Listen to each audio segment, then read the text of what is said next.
Today we are starting the revision of current electricity.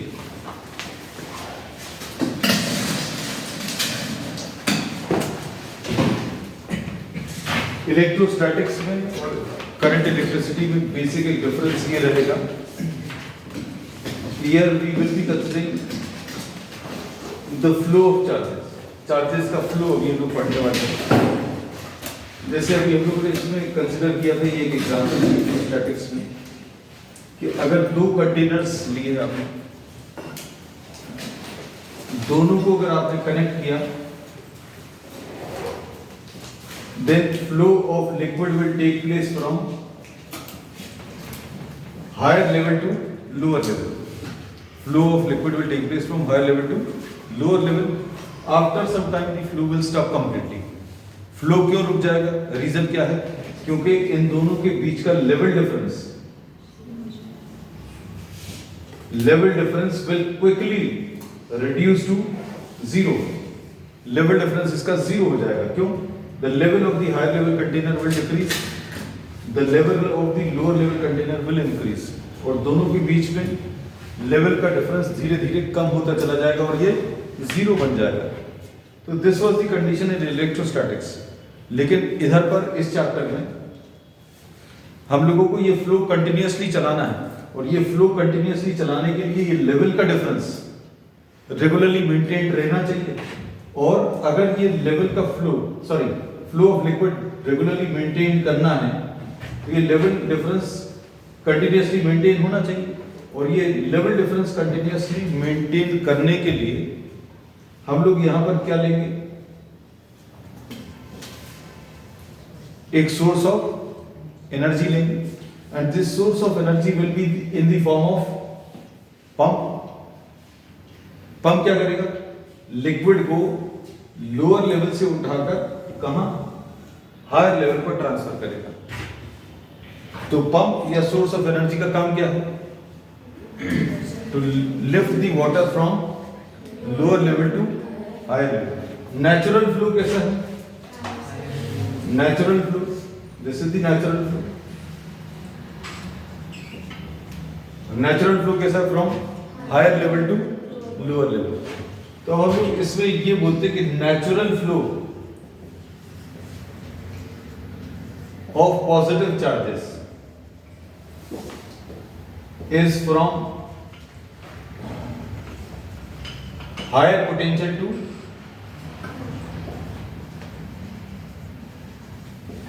पहली चीज. Natural flow कैसा है? हायर पोटेंशियल से लोअर पोटेंशियल.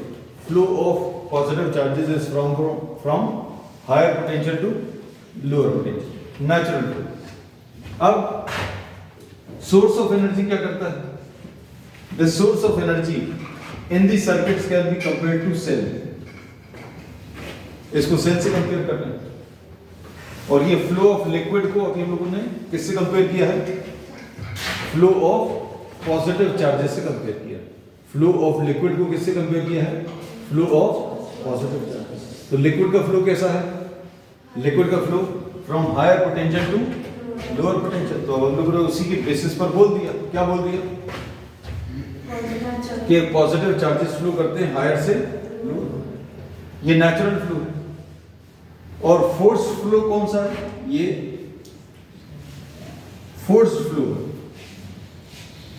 फोर्स फ्लो कैसा? ये अपने आप कभी नहीं होगा. लिक्विड कभी भी अपने आप लोअर लेवल से हायर लेवल पर नहीं जाएगा. So we say that this force flow is due to the source of energy. The source of energy यानी कि cell moves positive charges from lower potential to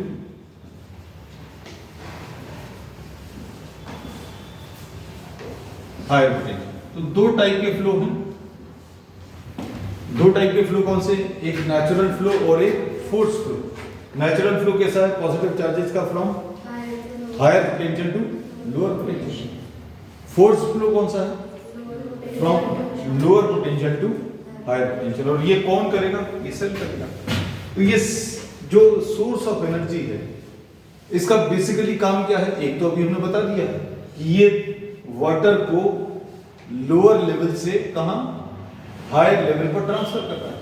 इसकी वजह से क्या होगा, इन दोनों के बीच में, इन दोनों कंटेनर्स के बीच में क्या आ जाएगा, एक लेवल का डिफरेंस आ जाएगा। So this level difference can now be compared to potential difference. So the potential difference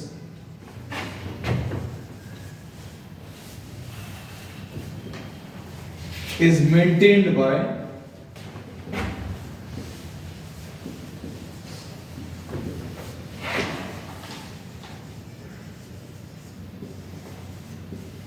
the source of energy which is the cell। तो सेल का काम क्या है, ये चार्जेस को लोअर पोटेंशियल से कहां, हायर पोटेंशियल पर ट्रांसफर करता है, और इसकी वजह से क्या होता है, दोनों कंटेनर्स के बीच में लगातार एक लेवल डिफरेंस बना रहेगा। लगातार क्या चीज रहेगी, एक लेवल डिफरेंस रहेगा, या लगातार एक पोटेंशियल डिफरेंस बना रहेगा। इसलिए अभी हम लोग ने पिछले चैप्टर में भी पढ़ा था क्या, कि सेल क्या है, कहने लगे सेल एक डिवाइस है जो कि source of energy,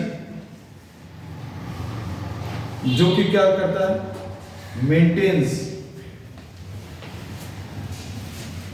a potential difference. ये कांस्टेंट पोटेंशियल डिफरेंस मेंटेन करेगा। तो पिछले चैप्टर में और इस चैप्टर में डिफरेंस क्या है, पिछले चैप्टर में ये लेवल डिफरेंस, लिक्विड का फ्लो होता तो था कहां से, हायर लेवल से lower level, but after some time the level difference reduce to what, level difference खत्म हो जाता है। लेकिन अब इस चैप्टर में अभी हम क्या करेंगे, level difference will not be equal to zero. अब करंट वाले चैप्टर में level difference will not be equal to zero, मतलब एक लेवल डिफरेंस हमेशा बना रहेगा।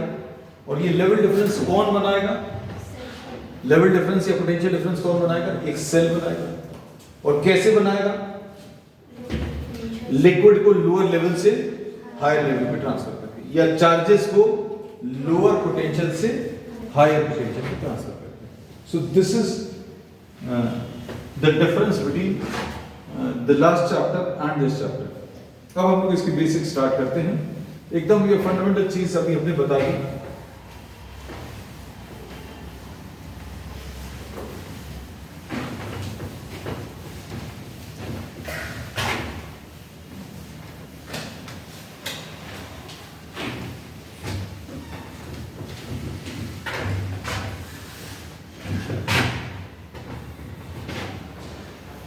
अब इसमें सबसे पहले है करंट।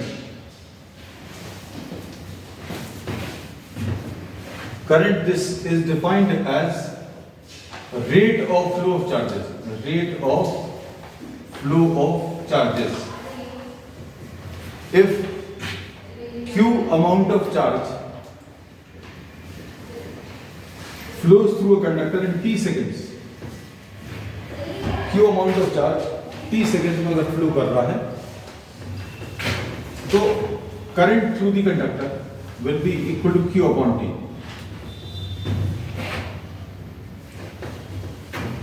और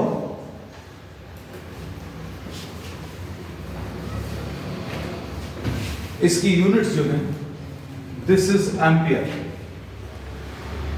current flow through a conductor, current through a conductor is said to be 1 ampere. कब बोलेंगे 1 ampere? When 1 coulomb of charge flows through the conductor in 1 second.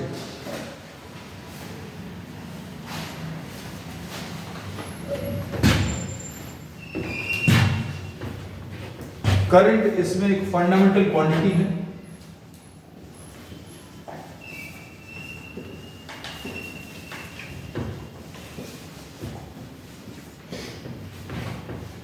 This is a fundamental quantity. जो 7 fundamental quantities लेते हैं उनमें से एक है। और पूरी इलेक्ट्रिसिटी के जितने भी डायमेंशनल फार्मूला है वो इसी से बनेंगे। और इससे चार्ज का तो अभी हम सबसे पहले ले ही सकते हैं। तो चार्ज का डायमेंशनल फार्मूला I × T, इसको I × T ऐसा लिख सकते हैं और this can be written as A into T.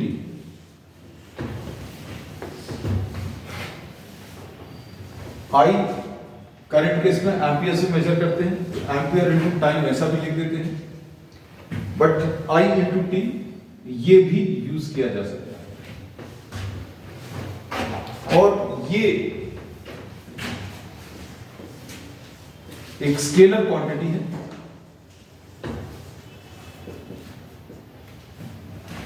Scalar quantity है, लेकिन फिर भी इसमें एक एरो लगा रहता है। जब भी कहीं पर current, whenever you try to depict current in a circuit, you draw a arrow. हम लोग एक एरो ड्रॉ करते हैं, and the arrow gives the direction of flow of positive charges. जो एरो रहेगा वो direction of flow of positive charges देता है। किसी रेजिस्टेंस में अगर करंट का डायरेक्शन ऐसा कुछ बना हुआ है, this is the direction of current, this is the arrow,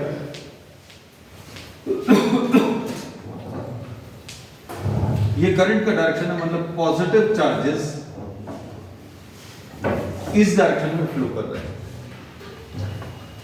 या फिर इसको ऐसा कह सकते हैं कि electrons are flowing in opposite direction. तो इसको ऐसा भी कहते हैं कि direction of current is opposite to flow of electrons. Electrons जिस डायरेक्शन में फ्लो कर रहे हैं उसके ऑपोजिट डायरेक्शन में करंट फ्लो कर रहा है, ऐसा कह सकते हैं।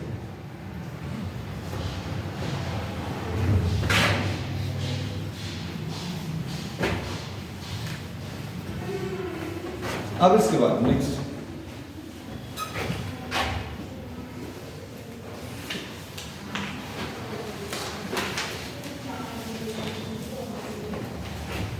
है types of current.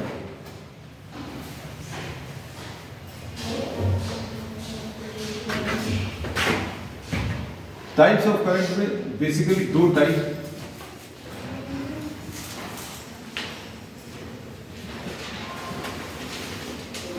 DC direct current दो टाइप का है। डायरेक्ट करंट अपने बोलते किसको है? डायरेक्शन डज नॉट चेंज, एक ऐसा करंट जिसका डायरेक्शन चेंज नहीं होता है। ये दो टाइप का है, दो टाइप,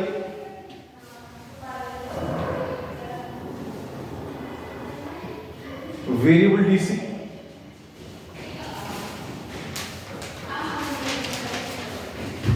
एंड दूसरा है स्टेडी डीसी। वेरिएबल डीसी मतलब डायरेक्शन चेंज नहीं होगा,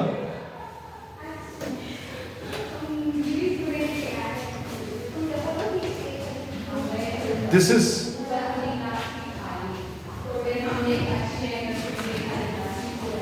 an example of a variable DC. ये टाइम के साथ चेंज हो रहा है। यहां पर जीरो है, करंट की वैल्यू इंक्रीज होती जा रही, मैक्सिमम हो गई, फिर डिक्रीज होते होते जीरो हो गई, लेकिन करंट का डायरेक्शन चेंज नहीं हो रहा। इसमें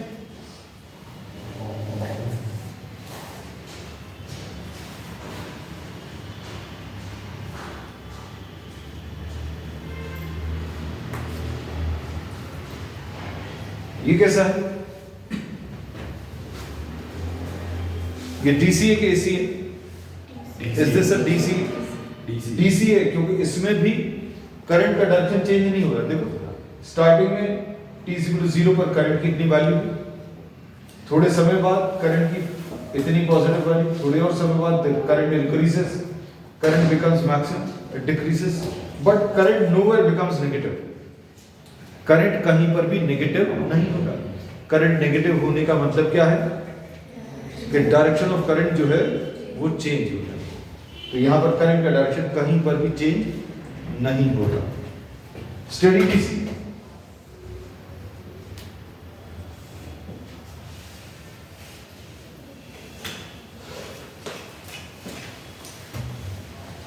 ये स्टेडी डीसी का एग्जांपल है।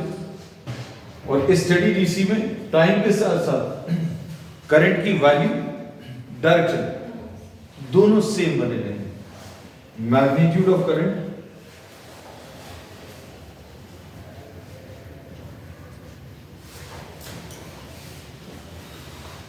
Remain same.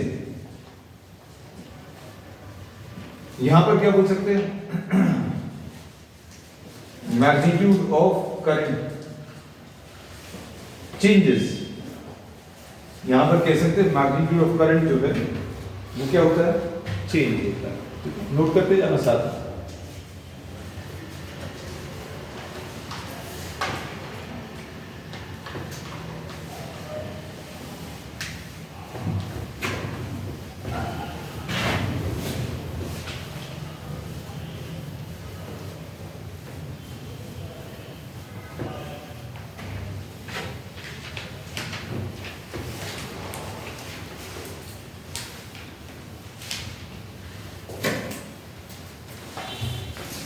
उसमें second type of current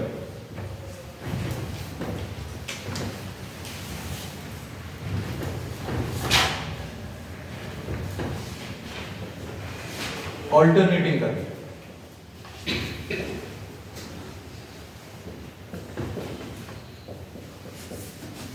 first type कौन सा लिया था? Direct current. इस डायरेक्ट करंट के दो टाइप्स लिए थे, कौन से? वेरिएबल डीसी और दूसरा कौन सा? Steady DC. यहां पर बताएं ऑल्टरनेटिंग करंट में, ऑल्टरनेटिंग करंट में मैग्नीट्यूड एंड डायरेक्शन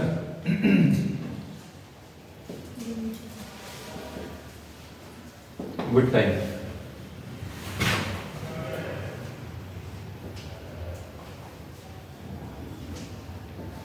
यहां पर magnitude remains constant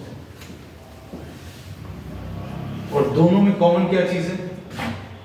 direction. Direction remains same. DC में direction remains same. Variable DC में मैग्नीट्यूड चेंज होगा, स्टेडी डीसी में the magnitude remains constant with time.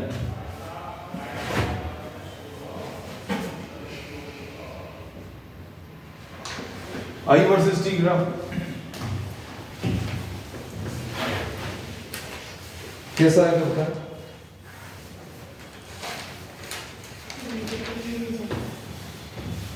I versus T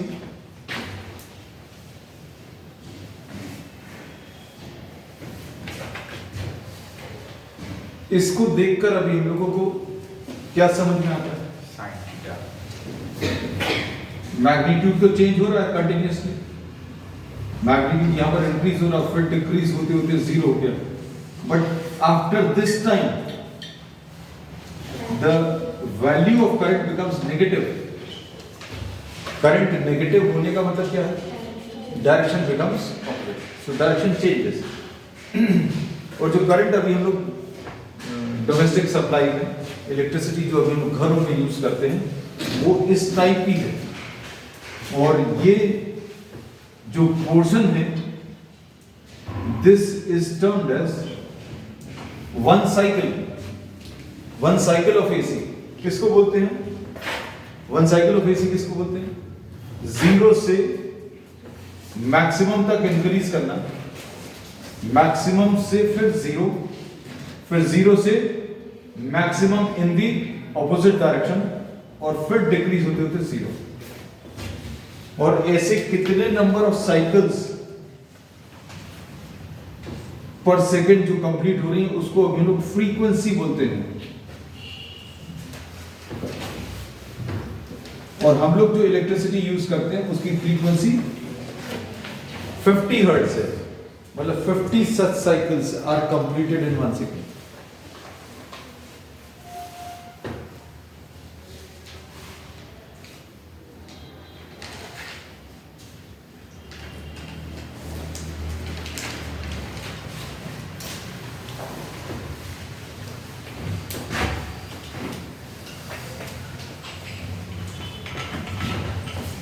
अब कर दें।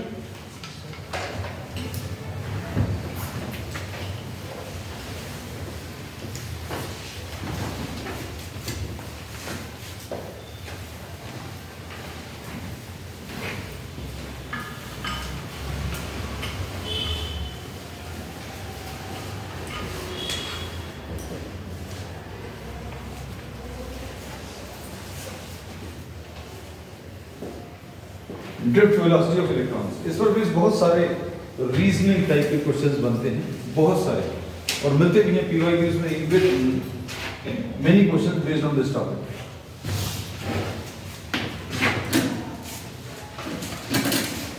अब ड्रिफ्ट वेलोसिटी ऑफ इलेक्ट्रॉन्स, इसको वीडी से रिप्रेजेंट करते हैं।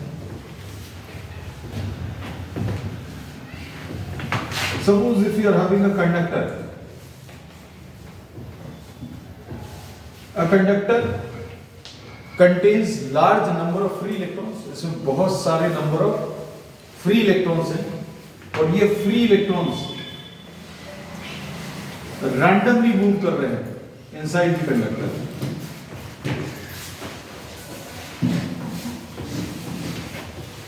These electrons are moving randomly inside the conductor, लेकिन इनका कोई भी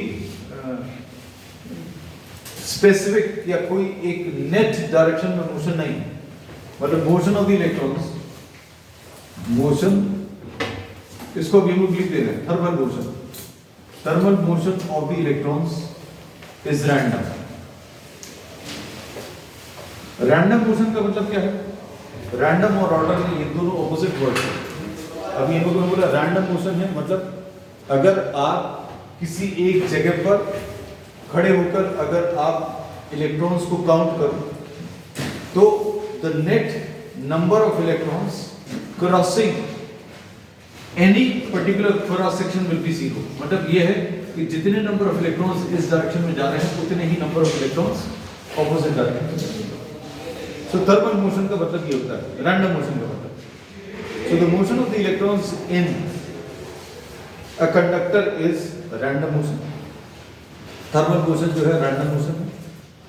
हम लोगों ने ये पढ़ा हुआ है, आज ही पढ़ा कि current is what? The flow of charges. Current is rate of flow of charges. तो अगर किसी कंडक्टर में बहुत सारे नंबर ऑफ फ्री इलेक्ट्रॉन्स हैं और ये सारे इलेक्ट्रॉन्स अगर चल रहे हैं, इसका मतलब ये है कि हर कंडक्टर में कुछ करंट आना चाहिए। तो ऐसा होता है क्या? Do we get any current? Electrons लगातार मूव कर रहे हैं। If you consider any conductor, conductor में बहुत सारे नंबर ऑफ फ्री इलेक्ट्रॉन्स है और वो लगातार चल रहे हैं। अगर ये चल रहे हैं लगातार तो क्या इसमें करंट आएगा? करंट आएगा क्या इसमें? नहीं आएगा। क्यों नहीं आएगा? क्योंकि ये मोशन जो है किसी एक स्पेसिफिक डायरेक्शन में नहीं है। ये मोशन कैसा है? Random motion. तो suppose because of random motion, और होना भी चाहिए। क्यों होना चाहिए? क्योंकि यहां पर अभी हम लोगों ने कोई सोर्स ऑफ इलेक्ट्रिसिटी नहीं लगाया। Suppose U1, U2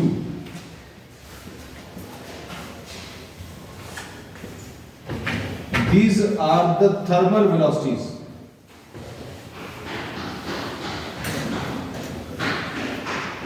of the free electrons। सारे इलेक्ट्रॉन्स की थर्मल वेलोसिटीज हम लोगों ने U1, U2, U3 and so on up to UN mark कर लिया। ये थर्मल वेलोसिटीज हैं, मतलब इन सभी का जो एवरेज है, द एवरेज थर्मल वेलोसिटी,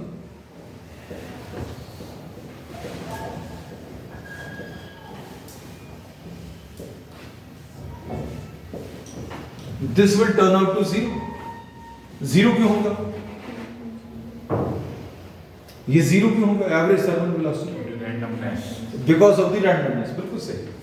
हम लोग इसमें बोलेंगे ये average thermal velocity of the electrons is equal to zero due to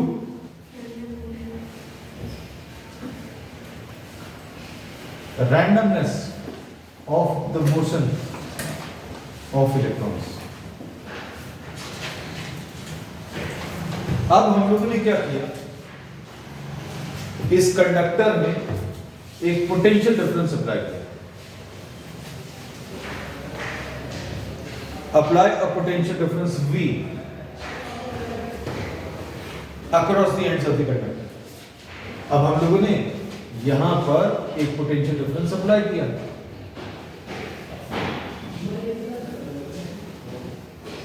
अगर हम लोगों ने इसमें एक पोटेंशियल डिफरेंस अप्लाई कर दिया, suppose L is the length of the conductor, potential difference apply किया मतलब this end will be suppose made positive and this is made negative.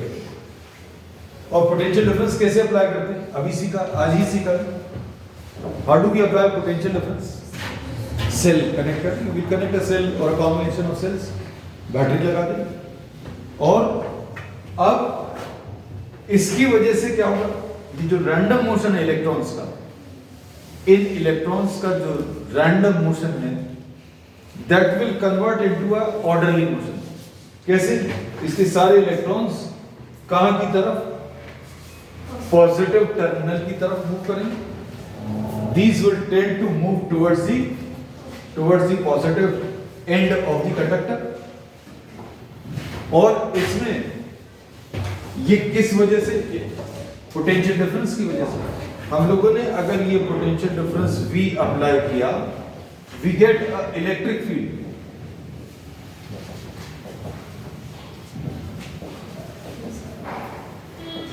inside the conductor।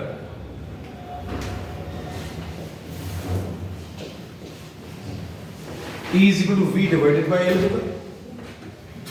Electric field inside the conductor, first शुरू के दोनों chapters में हम लोग पढ़ते आए हैं electric field inside the conductor zero होता है, लेकिन यहां पर अभी हम लोग electric field inside the conductor भी लिख रहे हैं। क्यों लिख रहे हैं? या क्या वो गलत था या ये गलत है? इलेक्ट्रोस्टैटिक्स, वहां पर स्टैटिक कंडीशन थी, चार्जेस मूव नहीं कर रहे थे। चार्जेस अगर मूव नहीं कर रहे हैं, स्टैटिक कंडीशन है, तो electric field inside the conductor क्या? जीरो। लेकिन यहां पर इलेक्ट्रिक फील्ड है और इस इलेक्ट्रिक फील्ड की वजह से फोर्स आएगा और उस फोर्स की वजह से चार्जेस मूव करेंगे। तो अब फोर्स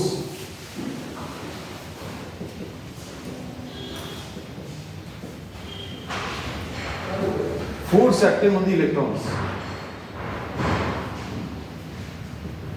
F, फोर्स की वैल्यू अभी हम लोग निकाल सकते हैं, कितनी आ जाएगी? Q into E, force acting on any charges,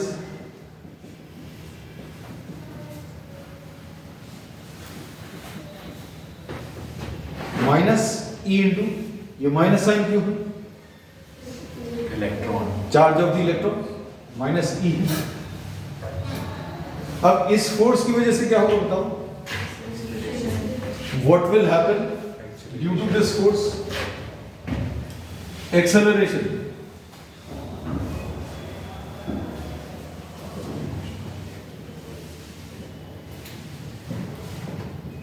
will be equal to force divided by mass। Force को मास से डिवाइड करें, कितना आ जाएगा?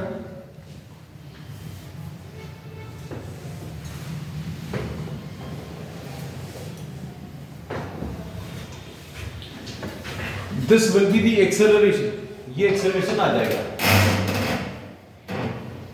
अब इस acceleration की वजह से क्या होगा? What will happen due to this acceleration? Initially, the electrons were having only what? क्या था उनके पास? सिर्फ थर्मल वेलोसिटी। ये हर समय पर आप इलेक्ट्रिक फील्ड लगा रहे हो तो भी, नहीं लगा रहे हो तो भी। अब in addition to these thermal velocities, an acceleration is generated, एक acceleration आ जाएगा और इस acceleration की वजह से क्या होगा? The electrons will tend to accelerate, electrons accelerate करेंगे और इनकी velocities बढ़ेंगी और ये acceleration, ध्यान से सुनना ये चीज, acceleration, ये वाला एक्सेलरेशन लगातार काम कर रहा है, this is acting continuously on all the electrons. और एक्सेलरेशन अगर लगातार काम कर रहा है तो इलेक्ट्रॉन्स की वेलोसिटी लगातार बढ़नी चाहिए, मतलब the velocity of the electrons should increase continuously, continuously ये इलेक्ट्रॉन्स की वेलोसिटी बढ़नी चाहिए, but the velocity of the electrons do not increase to very large values. Electrons की वेलोसिटी जो है बहुत बड़ी वैल्यूज तक या बहुत ज्यादा देर तक नहीं बढ़ पाती। क्यों नहीं बढ़ पाती? क्योंकि जैसे ये पॉजिटिव एंड की तरफ एक्सीलरेट किया, इसकी वेलोसिटी थोड़ी सी बढ़ी, तो क्या होगा, ये रास्ते में पूरी जगह खाली तो है नहीं, फ्री इलेक्ट्रॉन्स हैं, साथ में एटम्स और आयंस भी हैं। So what will happen, these electrons will strike with the atoms and ions of the material.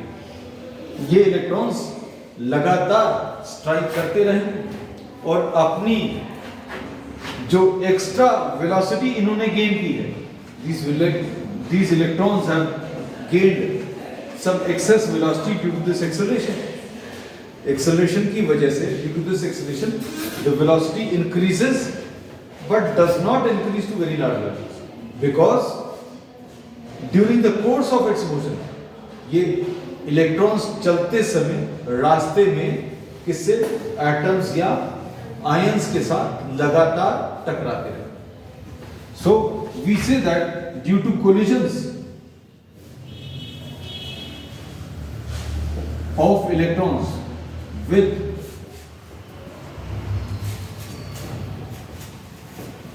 Atoms and ions, the electrons can be assumed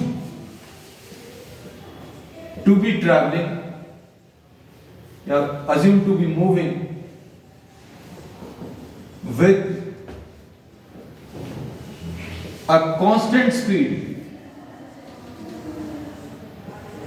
despite the acceleration A is equal to minus e by m. मतलब ये electrons के ऊपर ये acceleration काम कर रहा है, उसके बावजूद, despite of this acceleration, acceleration होने के कारण क्या होता है, वेलोसिटी बढ़ती है। लेकिन अब हम लोग क्या बोल रहे हैं, हम लोग क्या अज्यूम कर रहे हैं, that these are travelling with a constant speed. तो ये बड़ा एक स्ट्रेंज सा फैक्ट है क्या, कि एक्सेलरेशन लग रहा है, उसके बाद भी ये कैसा ट्रैवल कर रहे हैं, कांस्टेंट स्पीड से ट्रैवल कर रहे हैं। कांस्टेंट स्पीड से क्यों ट्रैवल कर रहे हैं, ये असम्पशन सही क्यों है, क्योंकि वो लगातार एटम्स और आयंस के साथ टकरा रहा है। So these are striking continuously और colliding continuously with the atoms and ions, and this constant speed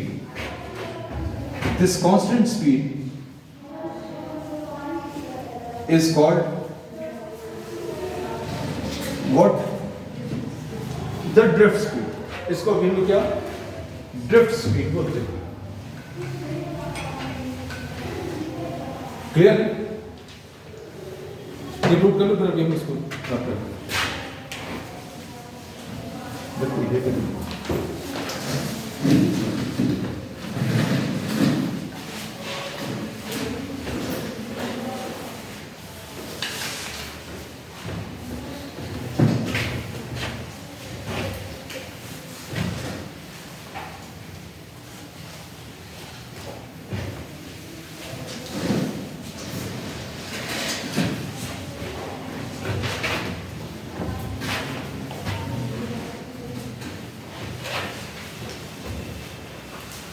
अब इसको अच्छे से समझना, हमने थोड़ा सा थिक बना लिया ये कंडक्टर, ये पोटेंशियल डिफरेंस लगाया, इलेक्ट्रॉन एक्सेलरेट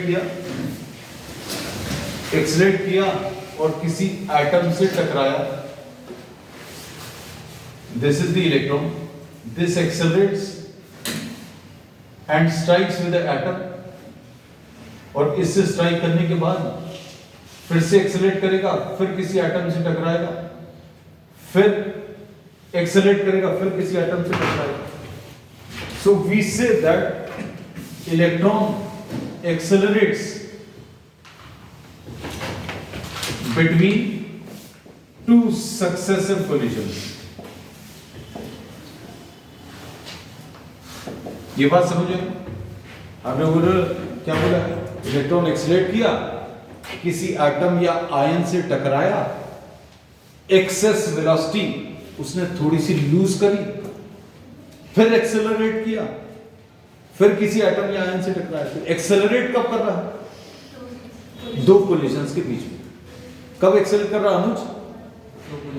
दो कोलिजन्स के बीच में। When this is striking with an atom, it accelerates and strikes with another atom, and then it accelerates. So it accelerates only between two successive collisions, and time taken between two successive collisions,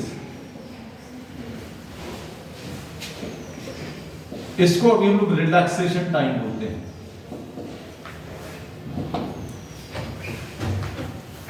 Time taken between two successive collisions is termed as relaxation time. तो final velocity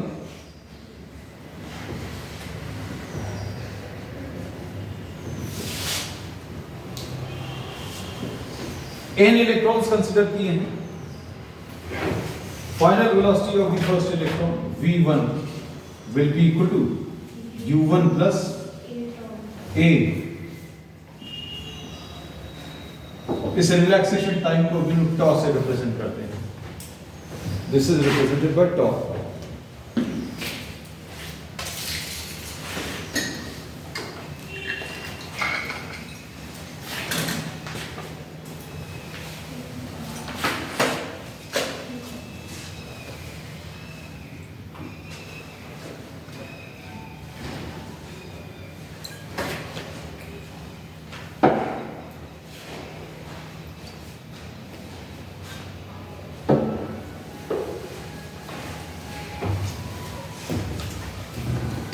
ये टॉ1 क्या है? This is the relaxation time for the first electron. v2 कितना आ जाएगा?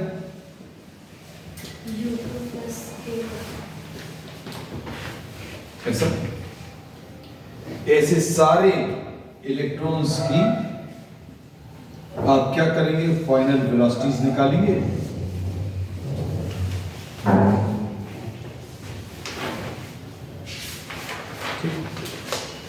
और drift velocity is actually the average of all these final velocities.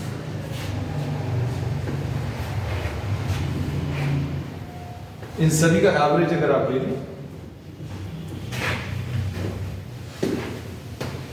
कितना आ जाएगा?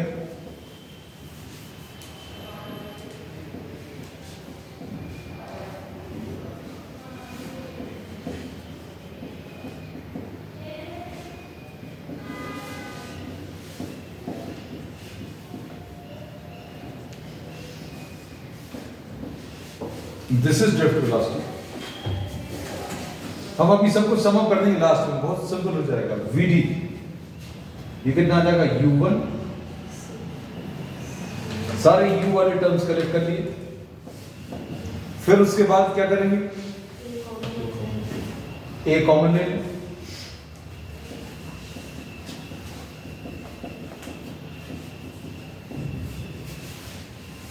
एक इसमें से कॉमन ले लिया, ये वाले सारे टर्म्स से a कॉमन ले लिया, और डिवाइडेड बाय क्या है? n। तो drift velocity will be equal to, ये वैल्यू मालूम है क्या? This is average thermal velocity. ये क्या चीज है? The average thermal velocity, and this average thermal velocity is 0, and this is nothing else but the average relaxation time. ये क्या है? Average relaxation time।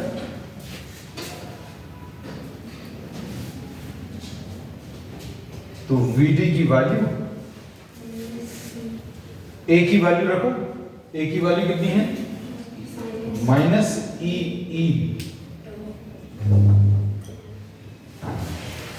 So this is the final formula.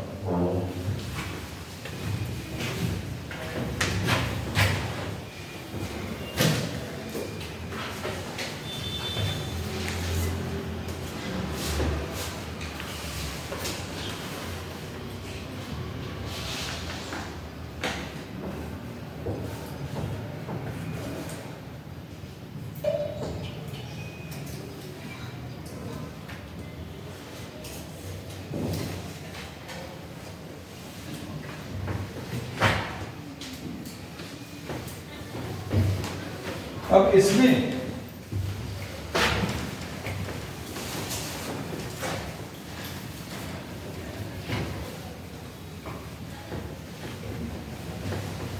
जो use किया था अभी लोगों ने वो टर्म्स ने, सबसे पहली चीज क्या ली थी हम लोगों ने,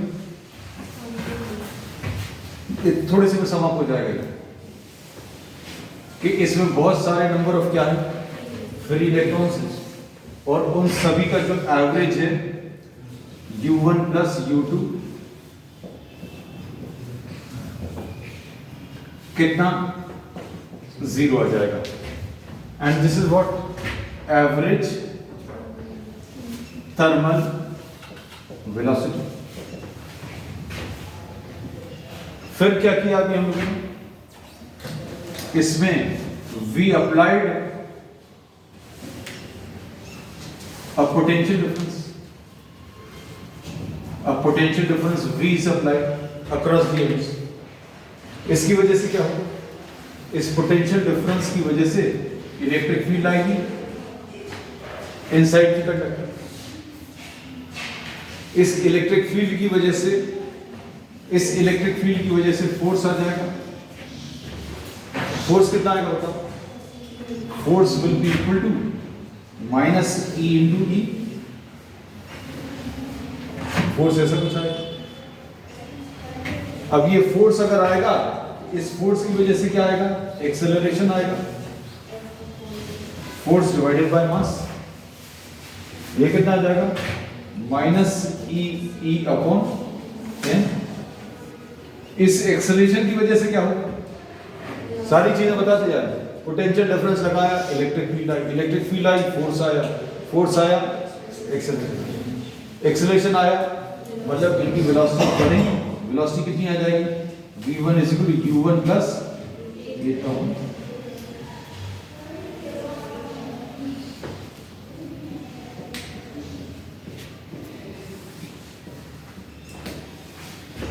और ड्रिफ्ट वेलोसिटी क्या है, average of all these velocities, इन सभी का एवरेज u1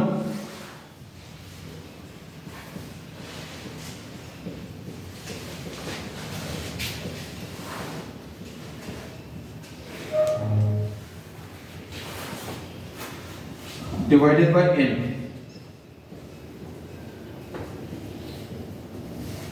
फिर इसमें टर्म्स को, कौन से टर्म्स को रीअरेंज कर लिया, थर्मल वेलोसिटीज का एवरेज मतलब u1 plus u2 divided by n plus a common ले लिया तो कितना आ जाएगा,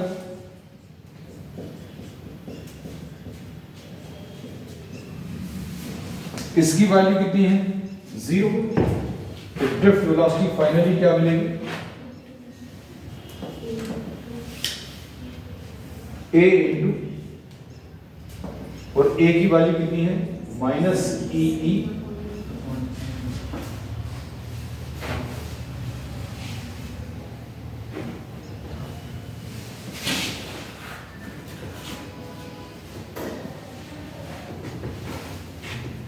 तो drift velocity, if we talk of magnitude, ये नेगेटिव साइन क्या बताता है vd और e के बीच में। What does the minus sign indicate? ये इंडिकेट करता है कि vd और e का डायरेक्शन ऑपोजिट है। vd क्या है, ड्रिफ्ट वेलोसिटी तो इलेक्ट्रॉन्स, तो इलेक्ट्रॉन्स ड्रिफ्ट करेंगे, कैसे ड्रिफ्ट करेंगे, ऑपोजिट टू द फील्ड। बस इंपॉर्टेंट चीज ये है, electrons drift opposite to the electric field. ठीक, या Vd is opposite to E।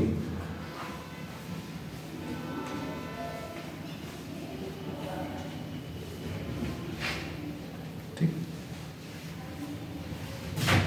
and can we say that Vd is directly proportional to E? Vd directly proportional to E बोल सकते हैं क्या आप इनको? क्यों बोल सकते हैं? Larger the electric field applied, larger will be the drift velocity। और क्या पोटेंशियल डिफरेंस से रिलेशन? अब वेक्टर साइन हटा दे रहे हैं, माइनस साइन भी हटा दे रहे हैं, Vd will be equal to E upon m into tau, ऐसा कुछ है। और E की जगह V upon L, E की जगह क्या V upon L, E V upon m L into tau। तो ड्रिफ्ट वेलोसिटी किसके ऊपर डिपेंड कर रहा है? ड्रिफ्ट वेलोसिटी कौन से फैक्टर्स है जिसके ऊपर डिपेंड कर रहा है? बताओ जरा। What are the factors on which Vd is depending? Vd, does this depend on E? कोई ये बोल सकता है, मतलब किसी के मन में ये आ सकता है कि भाई इसको अगर बढ़ाएंगे तो Vd बढ़ जाएगा, तो ये बढ़ा नहीं सकते। Is what the chart of the electron। Factors किसको बोलते हैं जिनको अभी हम लोग चेंज करें तो क्या होगा? This cannot be changed, so this cannot be counted in factors। तो Vd किसके ऊपर डिपेंड कर रहा है? This is depending on V, this is depending on tau, and this is depending on L, length of the conductor। अब इसमें हम लोग ऐसा बोल सकते हैं, Vd इनडायरेक्टली टेम्परेचर के ऊपर डिपेंड करता है। Vd इनडायरेक्टली टेम्परेचर के ऊपर डिपेंड करता है। कैसे डिपेंड करता है? क्योंकि टेम्परेचर अगर आप इंक्रीज करेंगे, टेम्परेचर इंक्रीज करने पर क्या होगा? The randomness of the motion of the electrons will increase. Temperature बढ़ेगा तो रैंडमनेस बढ़ेगी, और रैंडमनेस अगर बढ़ेगी तो मतलब कोलिजन्स बढ़ेंगे, कोलिजन्स अगर बढ़ेंगे मतलब रिलैक्सेशन टाइम कम होगा। तो ये याद रखना, टेम्परेचर बढ़ाने पर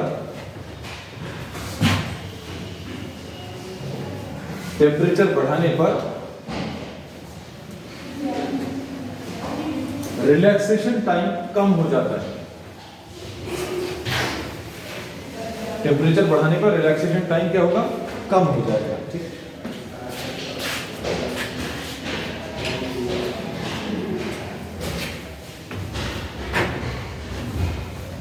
और Vd directly proportional to V लिख सकते हैं क्या? Can we write Vd is directly proportional to V? Yes. We will be discussing many questions based on this formula, और इस पर बेस्ड बहुत सारे क्वेश्चंस आए भी हैं NCERT।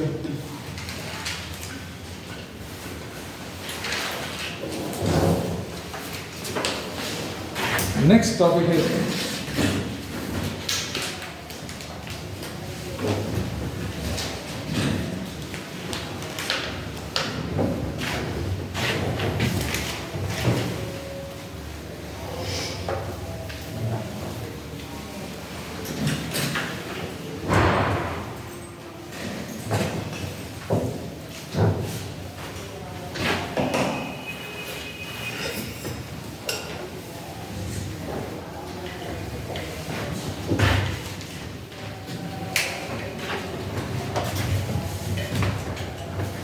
next topic है mobility।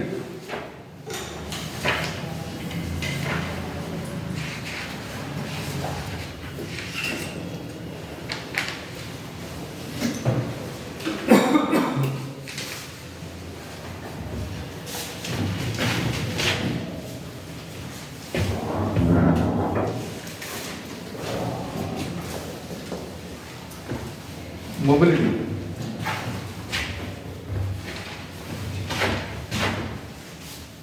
इसको म्यू से रिप्रेजेंट करते हैं and it is defined as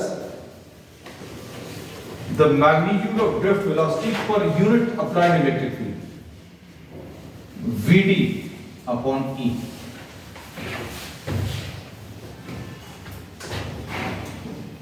हम लोगों को ये तो मालूम है Vd और E में रिलेशन होता है क्या? Vd और E में कैसा रिलेशन होता है? इलेक्ट्रिक फील्ड बढ़ाने पर हम लोग अभी पढ़ा है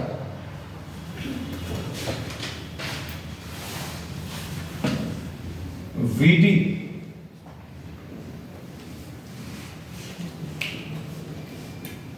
ऐसा कुछ है।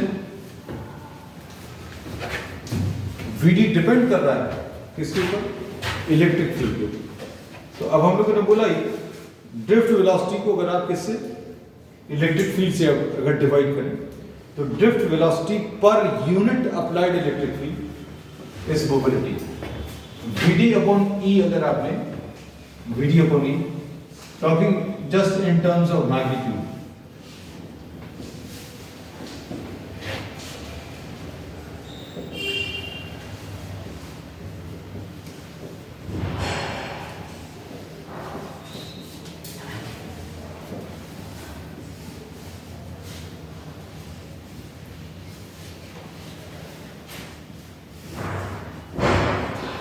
ऐसा पूछा जाए।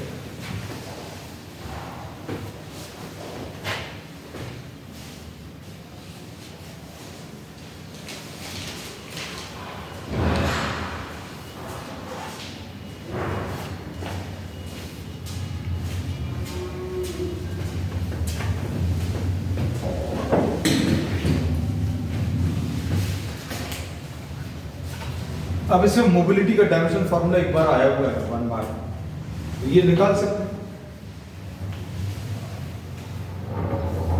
कैसे निकालेंगे?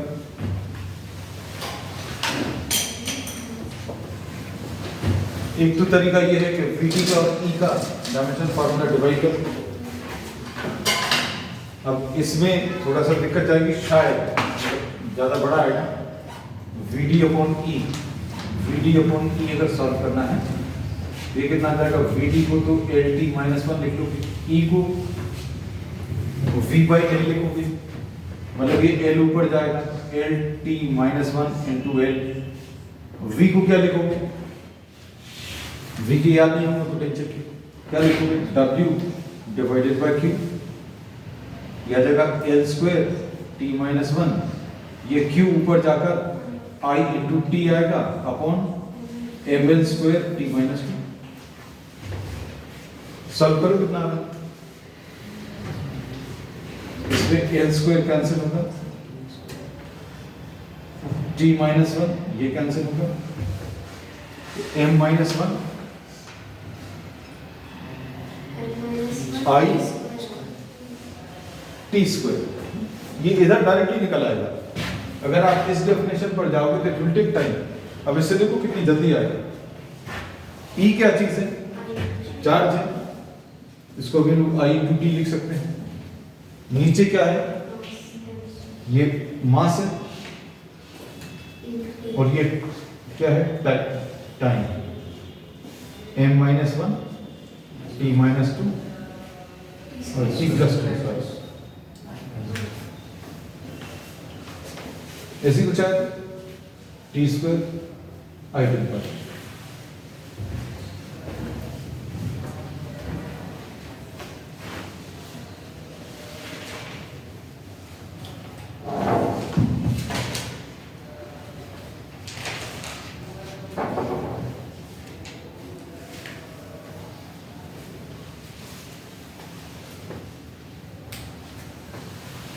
अच्छा, नेक्स्ट लिख लेना।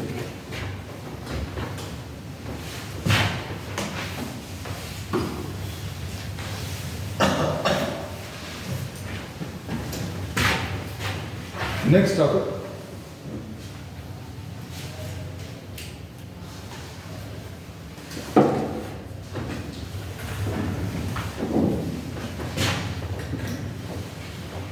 The relationship between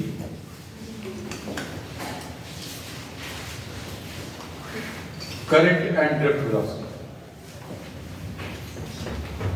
A relationship between current and drift velocity.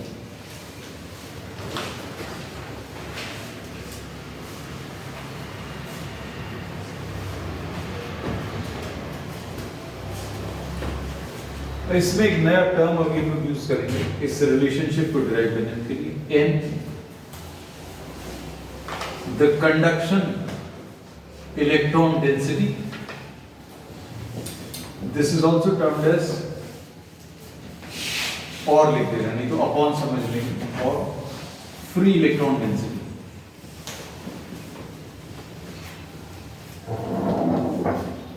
and this is defined as the number of free electrons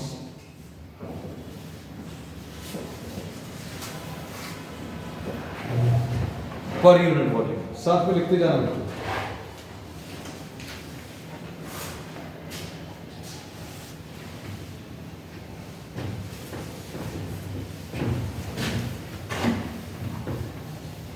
ये ड्रिफ्ट वेलोसिटी पर बेस्ड कुछ ग्राफ्स भी आए हैं, तो ग्राफ्स ऑब्वियसली रिलेशनशिप आपको बेसिक मालूम होने चाहिए। जैसे डायरेक्टली प्रोपोर्शनल क्वांटिटीज हैं तो उनके बीच का ग्राफ स्ट्रेट लाइन होता है, जैसे VD वर्सेस E का ग्राफ बना सकते हैं because we know the relationship between the two. कैसा होगा? स्ट्रेट लाइन, हमें याद आ गया।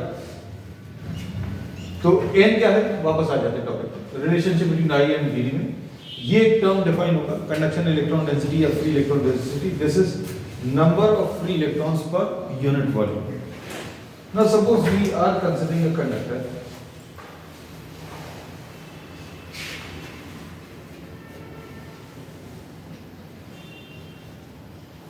ये कंडक्टर है, इसकी लेंथ L है, इसका area of cross section A है, इसमें इलेक्ट्रॉन्स मूव कर रहे हैं with a speed VD। Suppose ये हायर पोटेंशियल है, this is higher potential and this is lower potential, और इलेक्ट्रॉन्स मूव कर रहे हैं कितनी स्पीड से? VD। This is the speed which with which the electrons are moving.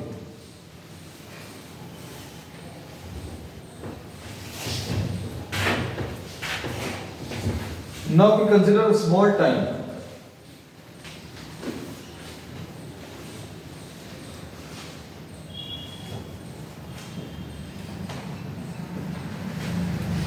We consider a small time delta t.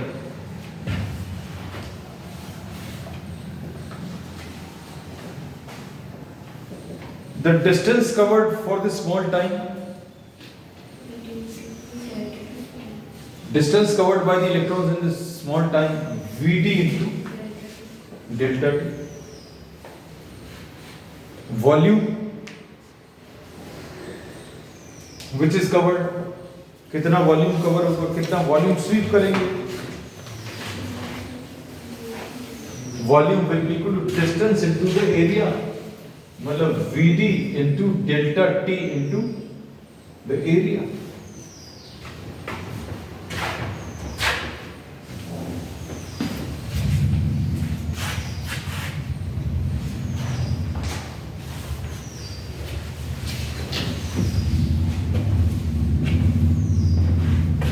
कोई doubt तो नहीं है इसमें? अब नंबर ऑफ फ्री इलेक्ट्रॉन्स कैसे मिलेंगे? Number of free electrons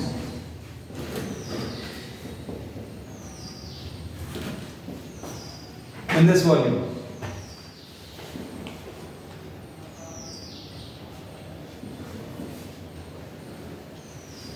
n into the volume,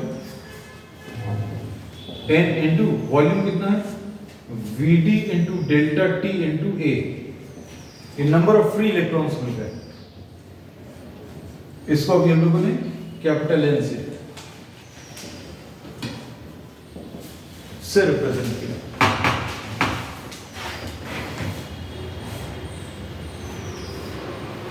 अब number of free electrons आने के बाद चार्ज बता सकते हैं? इलेक्ट्रॉन्स की quantity, the number of electrons इतने हैं, तो चार्ज कितना आ जाएगा? n into V T into delta T into A, ये नंबर ऑफ इलेक्ट्रॉन्स हैं, into charge of each electron. So this we get the total charge flowing in a time delta t. इसको suppose Q बोल दिया.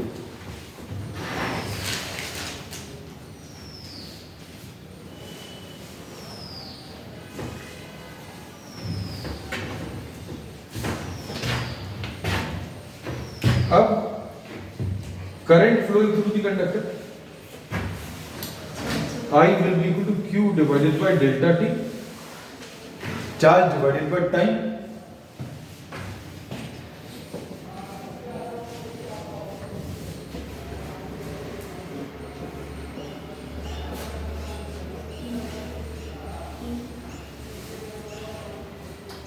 अच्छा, E छूट गया है. Yes,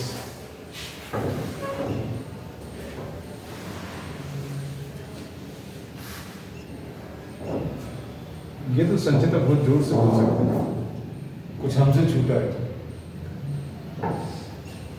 So this is the charge. I left out this one. I was looking for this.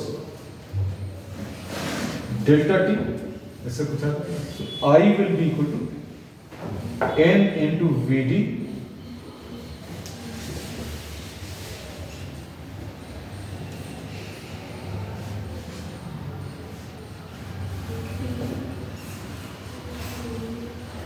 Vd is equal to I upon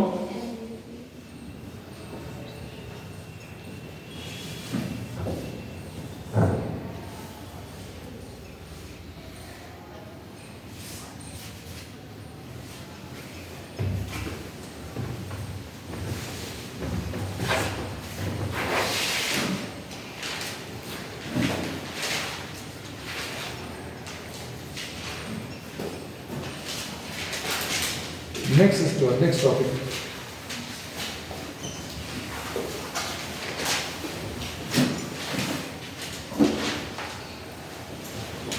Ohm's law.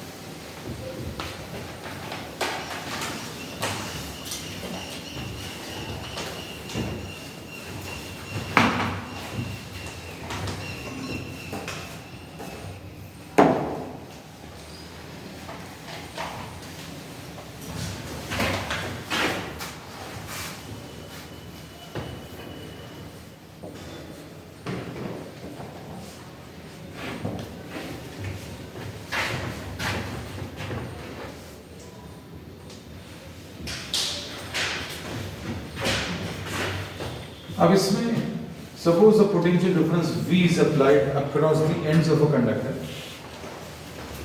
and the resulting current is I. अगर आपने किसी conductor में V potential difference apply किया और इसमें current I flow कर रहा है, so we say that V will be proportional to I. Larger the potential difference, larger will be the current. ये तो अभी हम लोग वैसे भी बता सकते हैं. 1.5 वोल्ट सेल में यूज करते हैं, उसका करंट जो घरों में इलेक्ट्रिसिटी यूज करते हैं उसका करंट दोनों का पता है. Larger the potential difference, you can touch this, you can feel this, but you can not try to feel this. Larger the potential difference, larger will be the current. Potential difference is directly proportional to current. और इसको हम लोग उस वाले example से भी relate कर सकते हैं. क्या कि अगर level difference between the to containers अगर कम है लेवल डिफरेंस अगर कम है, rate of flow of liquid will B small. और अगर ये ज्यादा है, दोनों के बीच में लेवल डिफरेंस मान लो ये थोड़ा ज्यादा है और ये थोड़ा सा और कम है, तो rate of flow of liquid will be larger. So we say that V is directly proportional to I। मतलब अगर आप V बढ़ाएंगे तो करंट भी बढ़ेगा, और V और I का जो रेशियो है वो कांस्टेंट है। इसमें ये है physical state of the conductor does not change. Physical state नहीं चेंज होनी चाहिए, मतलब आप उसकी लेंथ नहीं बदल रहे, एरिया नहीं बदल रहे, टेम्परेचर नहीं बदल रहे, और फिजिकल कंडीशन जो है आप चेंज नहीं कर रहे, टेम्परेचर एटसेट्रा रिमेन्स कांस्टेंट।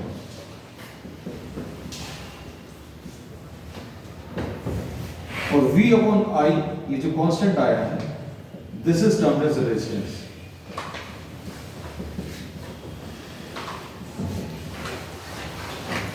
तो रेजिस्टेंस अभी हम लोग कहते हैं is a term which gives us an idea about how much easy or difficult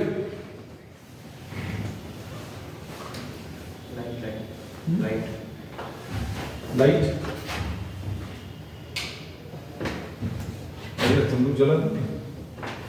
how much easy or difficult it is to flow the charges through any material। किसी material के through हम लोग charges को कितना आसानी से flow करा सकते हैं या कितनी मुश्किल से फ्लो करा सकते हैं। किसी मटेरियल के थ्रू अगर चार्जेस को हम लोग आसानी से फ्लो करा सकते हैं तो उसका रेजिस्टेंस कम है, हम लोग ऐसा बोलते हैं। और अगर किसी मटेरियल के थ्रू चार्जेस अगर बहुत मुश्किल से फ्लो कर रहे हैं, मतलब क्या बोलेंगे, रेजिस्टेंस उसका ज्यादा है। सो रेजिस्टेंस वर्ड जो है वो हमें क्या इंडिकेट करेगा, it will give us an idea about the relative ease with which the current flows through any material, or current I will be equal to V divided by R. Larger the resistance, smaller is the current. Resistance ज्यादा, resistance word का ही meaning होता है oppose करना। तो अगर opposition ज्यादा है charges के फ्लो को, तो करंट जो है या चार्जेस का फ्लो कम है, और रेजिस्टेंस अगर कम है तो करंट का फ्लो कैसा, ज्यादा है। ठीक। और इसमें 1 वोल्ट अपॉन 1 एम्पियर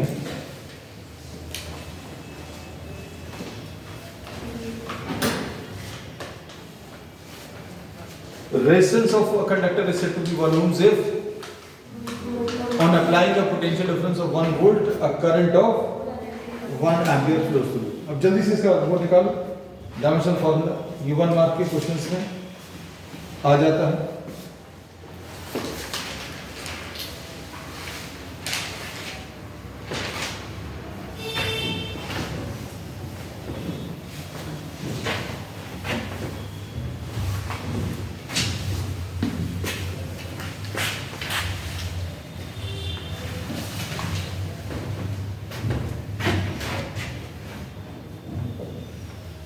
और V को W upon Q,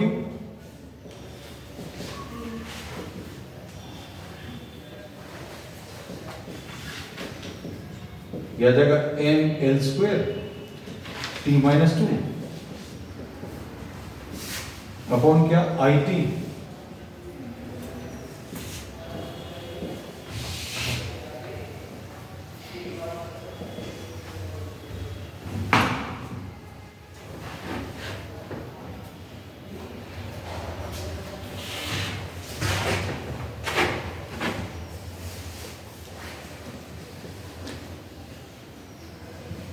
mL² T-3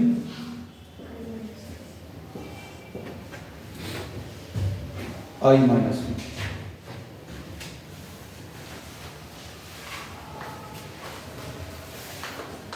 V versus I का ग्राफ अगर हम ये ड्रॉ करें तो कैसा है, ये सभी जगह ये चीज अप्लाई होती है। डायरेक्टली प्रोपोर्शनल है, मतलब इनके बीच का जो ग्राफ है that will be what, a straight line.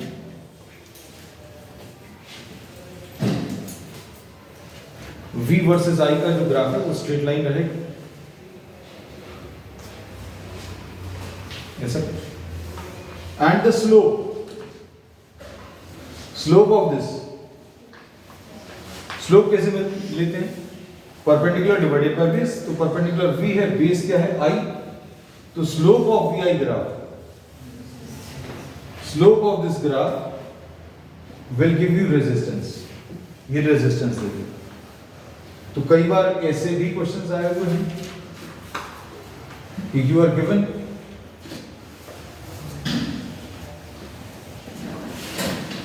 To wires, और इसमें इन्होंने ऐसा भर पूछ लिया है कि which of these is having a larger resistance and why, और ये कितना आ जाएगा एग्जैक्टली। अभी हम इसका रेशियो भी बता सकते हैं कि R of B upon R of A, resistance of B upon resistance of A कैसे मिलेगा, slope of B upon slope of A। तो ये तो अभी बता ही चुके हैं कि स्लोप क्या दे देता है, स्लोप क्या होता है, भूल तो नहीं गए हैं, slope is m is tan theta and tan theta will be perpendicular upon base v divided by I, हमने बहुत डिटेल में लिख दिया। तो स्लोप ऑफ b कितना आ जाएगा, स्लोप बताना मतलब tan थीटा मतलब tan 60 अपॉन क्या tan 30, सब कैसे। और इसी में थोड़ा सा अगर कंफ्यूज करना है तुम लोगों को, तो एग्जाम में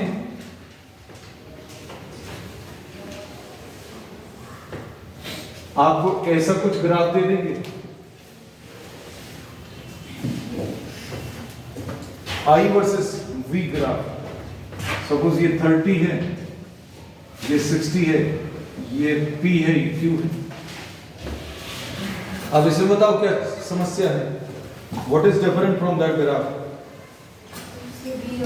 यहां पर V वाज ऑन दी, बस डरना किसी चीज से नहीं, थोड़ा सा आंखें खुली रखना, पेपर्स को सॉल्व करते समय सब कुछ बनेगा। तो अब हम लोगों ने इसमें क्या बोला, tan थीटा क्या आ जाएगा, tan थीटा यहां पर perpendicular divided by base I upon V, तो slope will be equal to I, slope will be equal to tan theta, and tan theta will be equal to what, I upon V, और I upon V यानी 1 upon R। तो R कैसा रहेगा, R will be inversely proportional to slope, R कैसा रहेगा, inversely proportional to slope, मतलब resistance of Q upon resistance of P, क्या ये slope of Q upon slope of P होगा, ये सही लिखा गया, ये डायरेक्टली प्रोपोर्शनल का होता है। इनवर्सली प्रोपोर्शनल में क्या लिखूंगी, उल्टा लिखना है। अब यहां पर क्या लिखोगे, slope of P upon slope of P। मान लो किसी को ये चीज नहीं समझ में आती, मैथमेटिकली नहीं क्लिक करती, तो क्या करोगे, बहुत सिंपल है, कहने लगे slope of Q upon slope of P is equal to reciprocal of resistance of Q, reciprocal of resistance of P, मतलब ये क्या आ जाएगा, कहने लगे RP upon RQ ऐसा आ जाएगा, कोई डाउट। और स्लोप ऑफ Q कितना आ जाएगा, tan 60 upon slope of P कितना जाएगा, tan 30।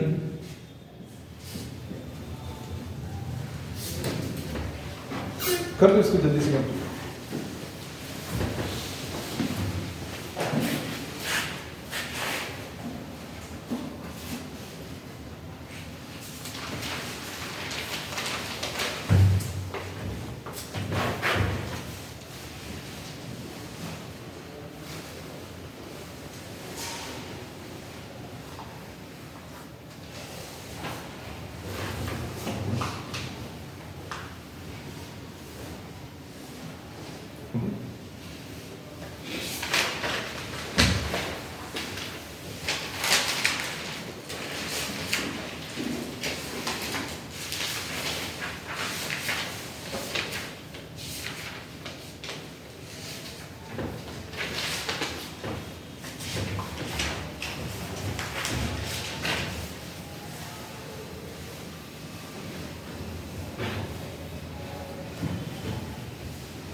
नेक्स्ट है limitations.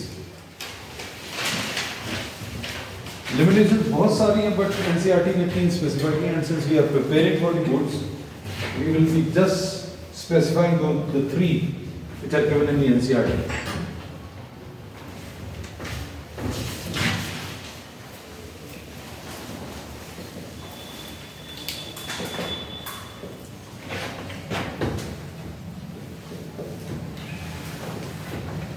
Limitations of Ohm's law.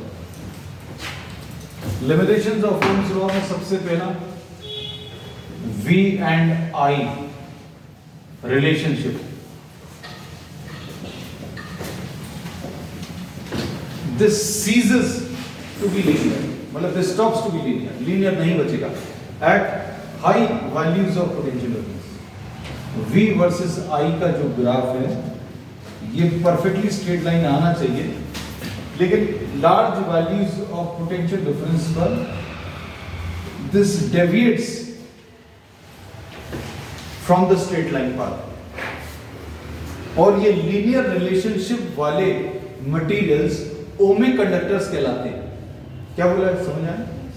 जिनमें स्ट्रेट लाइन रिलेशनशिप आता है V और I का, जैसे एक परफेक्टली स्ट्रेट लाइन आया है V और I का ग्राफ, इसको अभी हम लोग क्या ओमिक कंडक्टर बोलते हैं। और अगर इनके बीच का ग्राफ मान लीजिए ऐसा कुछ आया V वर्सेस I का, तो ये नॉन ओमिक, जो ओम्स लॉ को फॉलो नहीं करते। तो पहला लिमिटेशन क्या है, relationship between V and I at large values of potential difference does not remain a straight line. पहला।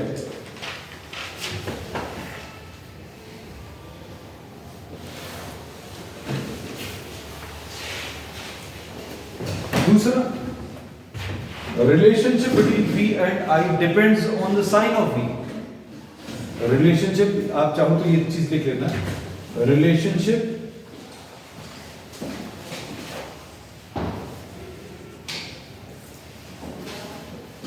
V and I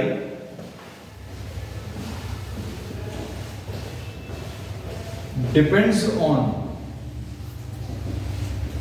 the sign of V। V के साइन के ऊपर डिपेंड करेगा। Is this part visible? This is visible? इसमें अगर आप अभी since we are revising, you are already knowing about forward and reverse bias। अब अगर हम लोग V अगर अप्लाई करें तो ऐसा कुछ रिलेशनशिप मिलता है।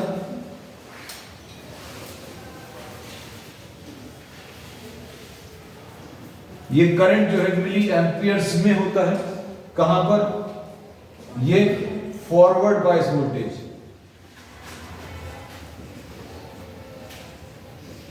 फॉरवर्ड बायसिंग में। अगर आपने उसी डिवाइस में, ये एक डिवाइस है पीएन जंक्शन, इसमें ऑपोजिट डायरेक्शन में अगर आपने पोटेंशियल डिफरेंस अप्लाई किया तो इसमें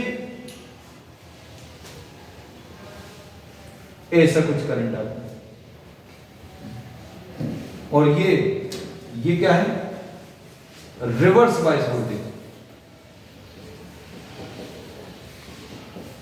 लेकिन इसमें करंट जो है वो हम लोगों को milli amperes, sorry micro amperes में मिलता है। मतलब कहने का ये है कि the value of current depends on how you are passing the current. अगर आप इसमें ऐसा कुछ करंट पास कराने की कोशिश करेंगे तो मिली एम्पियर्स में आएगा, ऑपोजिट डायरेक्शन में एन से पी टाइप अगर पास कराने की कोशिश करेंगे तो कैसा, माइक्रो एम्पियर्स में current. So this does not follow the Ohm's law. फिर तीसरा लिमिटेशन जो है, relationship between V and I is not unique. Relationship between V and I is not unique. यहां पर ये I है, ये V है। और इनके बीच का जो ग्राफ है ऐसा कुछ मिलेगा।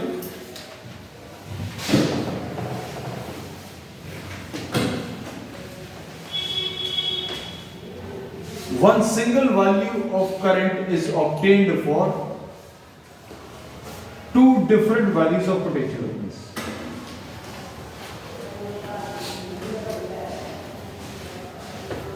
इस पोटेंशियल डिफरेंस पर इतना करंट मिल रहा है, थोड़ा और पोटेंशियल डिफरेंस बढ़ाने पर same value of current is obtained, and this is for a material called gallium arsenide. So these are the three limitations. Relationship between V and I is not unique.